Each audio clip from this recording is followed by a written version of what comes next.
Yeah, well, here we are. I'm relaxing. This is the Treasury building in the city of Melbourne. Behind us is Treasury Gardens. This building was built in the 1850s by the Victorian stonemasons who won the 8-hour day in 1856. And some of this brickwork is some of the original brickwork. But the great story that goes with this building is that in 1854, on the 2nd of December 1854, a few days previously, the crew of the Phantom had docked into Melbourne to provide some backup to the soldiers that were going to put down the Eureka Rebellion. And there were only 37 Marines left in the whole of Melbourne to protect the Treasury, which was full of gold. All the rest of the troops had gone to put down the rebellion in Ballarat. So could you imagine if the good citizens of Melbourne had known that, they may have raided the Treasury and they would have been very rich people. But that's a different story. Now, I'm interested in the concept of emergency. It's an interesting concept. And I want to look at three emergencies in the next 15 minutes or so. I'll look at the climate emergency, the coronavirus emergency, and the school children emergency. And how people tend to deal with some and not others. You know, the interesting thing about the coronavirus emergency is the amount of collective goodwill that has been used in a very short period of time to try to find out as much information as possible about this virus. And a number of factors have been found.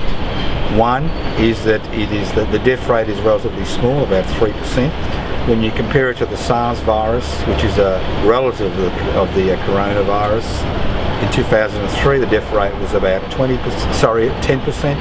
And if you compare it to the Middle Eastern respiratory syndrome, which happened about a decade ago, the death rate was around 35%. And if you compare that to the Hendra virus, which occurred just outside, on the outskirts of Brisbane about 15-20 years ago, the death rate was almost 90%. So in terms of a virus, death rate is relatively small, especially if you realise that over 2,000 Australians died of influenza, directly related to influenza. Their deaths was during the last autumn-winter period and spring period. Secondly, the incubation period for the virus is about 2 weeks. And interestingly, it looks like you can actually catch the virus from somebody through person-to-person contact, although they've got no symptoms, which makes it a relatively easy virus to spread. And so I can understand people's concerns. But in terms of an emergency, although it's a critical issue, the fact that its low mortality rate and the fact that it has been contained to a significant degree to China because of the efforts of the Chinese authority to contain that particular virus, I think we could say that although it's an emergency in the making, that it is something which will be controlled, it is something that will be contained, it is something that in the long run will not have a significant impact on human activity on the planet. So that's one thing. Then we have on the other side, and what we've seen over the last few weeks is this almost hysteria and panic in this country and around the world regarding the coronavirus, as if it's the next, Spanish flu epidemic of 1919, which it's not going to be. So there's been this wholesale attention on the virus, on social media, legacy media, radio, television, newspapers, platforms, Twitter, YouTube, you name it. It's kind of captured the popular imagination.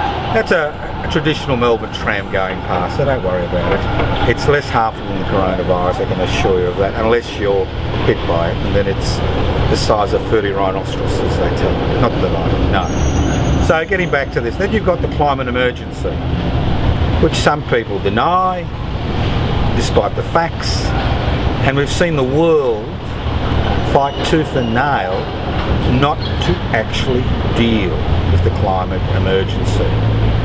They think they've put their head in the sand, it will disappear. And we've seen over and over again the world getting together at forums, the last one was in Madrid, trying to come up with some type of consensus opinion on how to best tackle the issue of carbon dioxide emissions, climate change and climate emergency. And the response has been poor, to say the least. You've got countries like Australia which basically are trying to fudge the figures. Then you've got countries like the United States of America where Mr. Trump denies climate change is an issue. And you've got countries like China and India which were saying, well, it exists but full steam ahead, we need to develop economically. And although the issue bursts forth every now and again, you've got demonstrations by people, you've got people taking direct action, you've got the formation of Extinction Rebellion, you had the fast on the steps of the Victorian Parliament House a few months ago. And the fact is, at the end of the day, irrespective of the bushfire emergency, irrespective of the degree and the extent of the bushfires, irrespective of the facts, that little attention is actually paid to tackling the issue. The issue comes and goes, and there's really not much focus on how to tackle the issue. There's a focus on, dehumanising the demonstrators. There's a focus on trying to deny the facts. There's a focus on protecting the coal industry. There's a focus on business as usual. Although we're in our transition from coal capitalism to green capitalism, the focus is still on coal capitalism, because obviously they have a lot of sway in terms of decision-making processes, not just in Parliament, but in the media in general, both social media and the legacy media. Then you've got what I think is the most serious emergency facing this country today. Not the threat of a coronavirus, not the threat of climate emergency, which we need to tackle in the next few years or the next decade or two in a serious manner to actually avert that crisis, but a crisis which is happening today. Today is the week when Australian children are going back to school. There are 700,000 Australian children living below the poverty line in this country. That's 700,000. 1 in 7 Australian children live below the poverty line. And that means less than $450 a week for a family. Not for an individual, but for a family. It is a very low poverty line. Now, we've seen the privatisation of our schools over the last 40 years.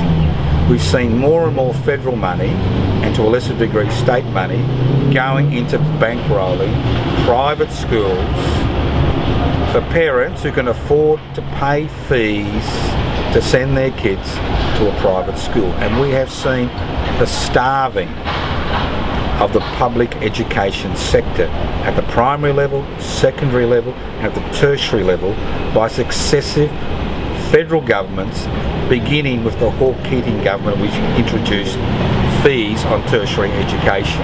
But over the last decade, we've seen an escalation of the amount of money which goes into private schools. And some of these schools, the money is used for what can only be described as obscenities, like having a fully resourced horse ring, for dressage in the school as part of that private school. And that is taxpayers' money you and I pay. And considering that Victoria was the first government in the world, the colony of Victoria, in 1876, to introduce 3 compulsorily secular education for its children, and that it built over 650 schools within a year of that legislation being passed to ensure that Victorian school children would have a education. It is horrendous to think that 700,000 young people, some starting prep, some in primary school, some in secondary college, their parents or their carers won't have the resources, in plain words money, M-O-N-E-Y, to buy them shoes or uniforms, or provide enough nutrition, or provide all the newfangled gear you need in order to be part of a school today. Supposedly access to free education.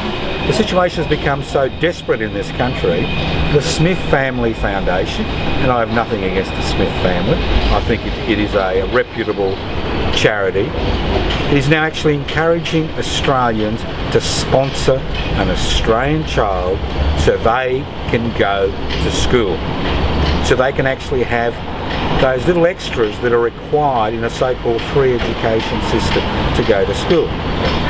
Now, we are a population of 25.4 million people living on the continent.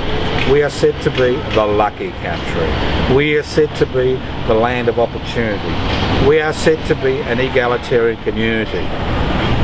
And in the midst of all this, we have this national emergency which needs to be addressed today, which could be addressed today by the federal government with some assistance from state government.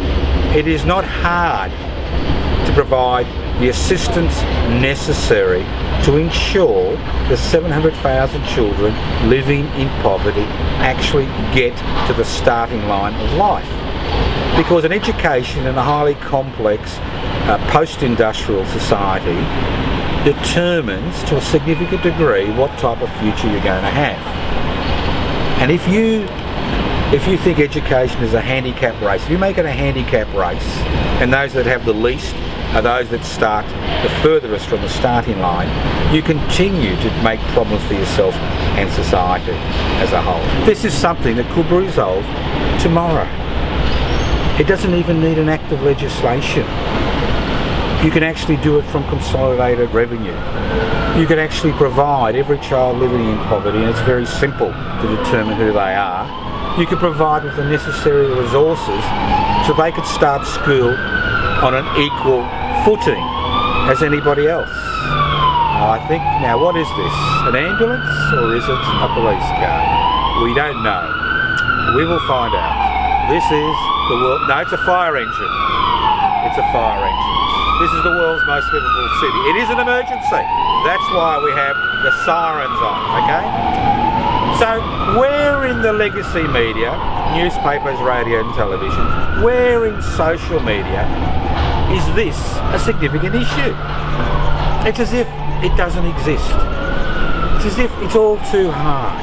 When we get into a panic about coronavirus, we can all be concerned about an upcoming climate emergency, but when it comes to ensuring that children living in poverty in this country, and there shouldn't be any child living in poverty in this country, and my apologies for the late Bob Orr, but there shouldn't be any child living in poverty in this country. Why is it that as a nation, not our politicians, let's stop blaming politicians, but why is it as a nation we do not believe that this is a significant issue? Why is it as a nation are we quite happy to pump public resources into private schools? Why is it as a nation that we continue to deny young Australians the most basic education?